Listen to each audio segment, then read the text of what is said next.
So what is social entrepreneurship? It's a question I'm asked often and one I'm expected to have an answer for as I work here at the Gordon Institute of Business Science in social entrepreneurship. But my answer is long and rambling, and I notice people looking at their watches and hightailing it to the exit signs halfway through.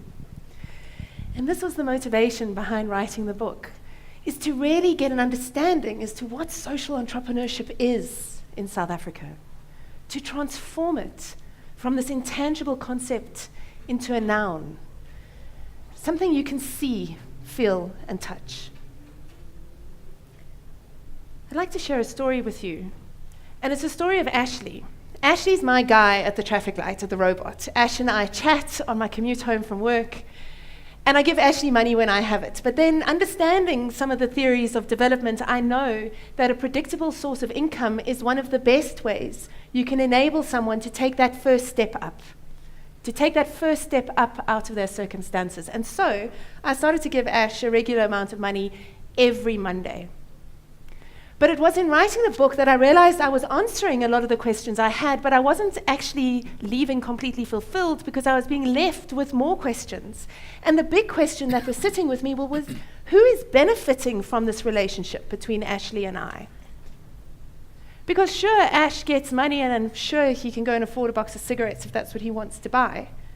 But I would drive away every time with a deep sense of goodwill, a deep confidence in my humanity, a quiet knowledge that I am a good person.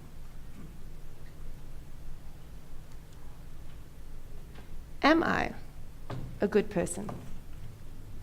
Am I a good person? The act of giving is very anchored in benevolence, and benevolence means deliberate goodwill. Its opposite is malevolence, deliberate ill will. The thing about when I was being benevolent, this act of kindness, I realized that I was perpetuating a divide that we are urgently trying to eradicate in South Africa, and that is the divide of have and have not. In giving to Ashley, I'm a have, he is a have not. I'm fortunate, he's less fortunate, privileged, less privileged.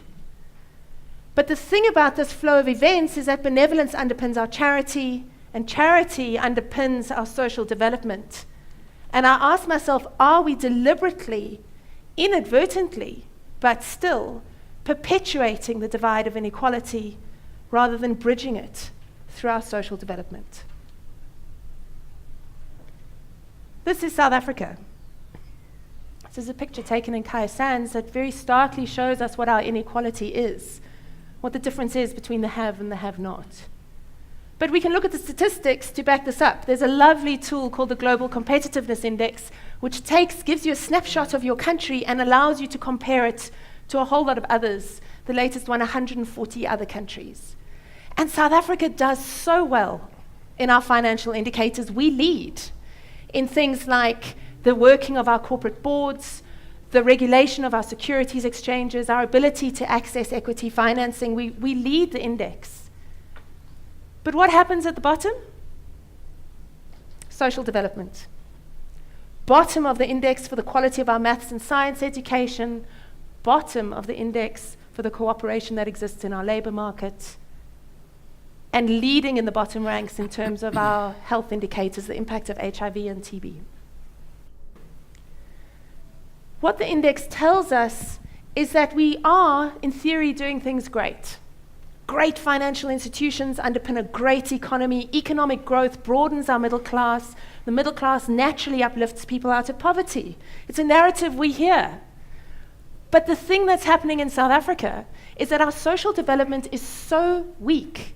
It's imploding our economic development. We can't rely on the one to lead the other.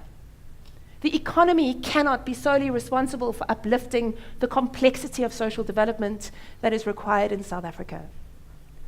If you have any doubts as to how awful our social development is, look to the Human Development Index of 2014. The Human Development Index is a lovely index. It kind of tracks the environment that your country creates that allows you to thrive. So how are you able to gain knowledge because you have access to great education? What is your ability to lead a long life because you have access to great healthcare? And the one that I particularly love is what is your ability to act on opportunity because you have access to disposable income. In 2014, South Africa shared a rank with Syria and was one above Iraq. This is a picture of Syria taken in January of 2014. The citizens of this country share the same quality of life as the citizens of ours. We cannot continue to expect the economic sector to uplift our social development. We urgently need to look at how we create social opportunities for all. I would argue that benevolence in perpetuating the inequality is not where we should be looking to for answers, but that the answer, the counter to benevolence, is actually a word that is deeply tainted with abuse, it's deeply tainted with exploitation, and that word is profit. Profit is a great equalizer. When you start introducing profit into social development, you shift the benevolence to a relationship of choice. I choose to access the service you're offering me, not I have to access the service you're offering me because it's free. You're giving it to me. When we look at the for-profit and not-for-profit landscape, the profit landscape in South Africa, there are these two polar sides, these polar opposite sides of the spectrum. The for-profit organizations is business. We know it well. They earn an income, they earn a profit. The relationship between customer and corporate is decided largely by us. I choose to consume. On the other side is the not-for-profit. The not-for-profit organizations are our charity organizations. The relationship there is one of donor and beneficiary. The for-profit side of the spectrum generates economic value. The not-for-profit side of the spectrum generates social value. The social value is underpinned by benevolence. And I ask you, but what's happening in the middle? Why are we relying on two opposite ends of the spectrum to deliver such complexity as social and economic development? What happens in between those two pillars? And this is the answer that I always struggle to provide, because this is the world of social entrepreneurship. This is why there's no definition for social entrepreneurship, because it doesn't sit neatly in a box. It sits across a spectrum. You will meet lots of social entrepreneurs online. You will meet them through your TED Talks. The one thing you will notice is that they are all different, and they all identify differently, some more with for-profit organizations, others with not-for-profit organizations.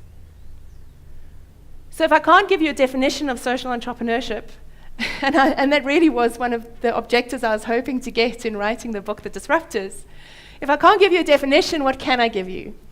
So I have three lessons, not four, three, that really I found the enlightening side of this journey into understanding this complexity of social enterprise.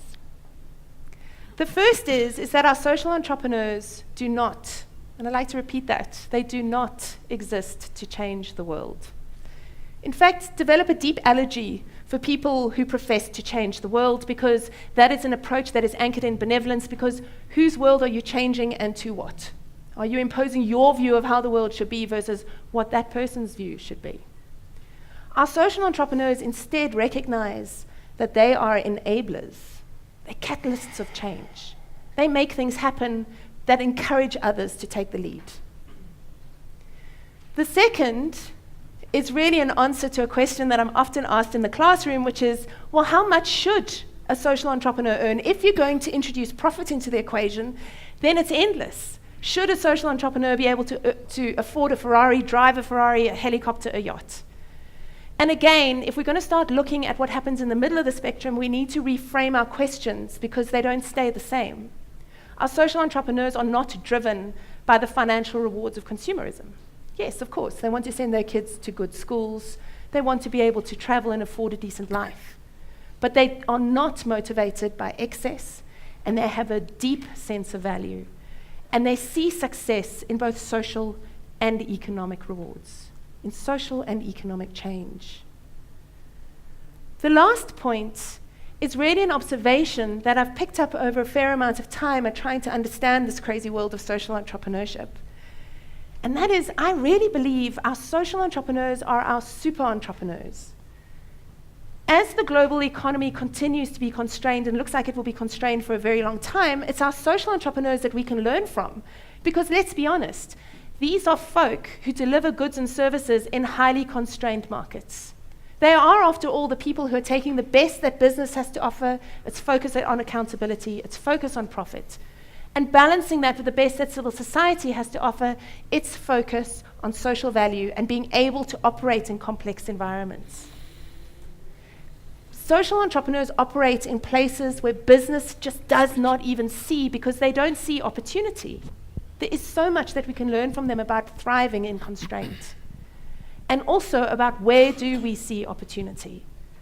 Because where many people see negativity, those indicators on health, our indicators on education, our social entrepreneurs actually see opportunity. They see opportunity not purely in how much money can I make, but in what is the social value that I can deliver if I act on this opportunity. So they are the folk who see those health indicators on the Global Competitiveness Index and say, you know what? I'm going to set up a low-cost, high-quality, highly accessible clinic in communities where people struggle to access healthcare. They're the folk who's shifting that serious statistic. 2 myths about social entrepreneurship. The first is that social entrepreneurs run very small, survivalist organizations that are very driven by them. This is not the case. Our social enterprises are often large, they're often global, and you will meet different people who run organizations with a global footprint and multi-million rand, multi-million dollar budgets. The second is that social entrepreneurship is not new.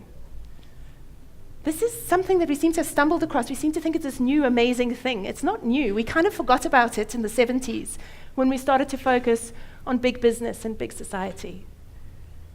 We look no further than an organization like Unilever, which started off as Lever Brothers, but the founder was sitting watching women washing clothes in a stream. It was cold, it's miserable, it's in the UK, and he was, what can I do to improve the lives of these women?